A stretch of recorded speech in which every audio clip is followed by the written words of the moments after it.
inaan waligay arkin madaxweyne Soomaaliya ee wadankayga sharafta leh Soomaaliyeed oo ah madaxweyne waxaan maanta aad iyo aad ugu faraxsanahay inaan si live u arkay madaxweyneyga waxaan leeyahay Maxamed Cabdullaahi Farmaajo ku soo dhawow gaalkacyo Galmudug ma arag sawiradiisa inaan arko ma ahan aniga leef ma arag maanta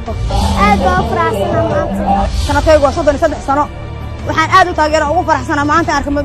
madaxweyne Farmaajo kaasoo waligay aan arag inta aniga aan dhashay wax madaxa ma arag oo macna kana horeysa kana dambaysa maanta waa arka laakiin hadda oo cil qaba ina marka la arag ha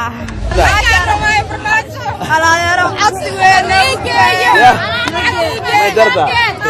qabyaalad way dhamaatay soo maali waxa mid qora ilaahayo qaadir dawlahadeena qeera oo yeel barqadii ama 4 saac ma shay maaday xilligan hadoo jeeda waa xilli maqribno marka intaas inuu u dul qaadanay waxaan sugaayay madaxweynaha Jamhuuriyadda Federaalka Soomaaliya Madaxweyne Maxamed Cabdullaahi Farmaajo inuu meesha yimaado cadaad u yimaado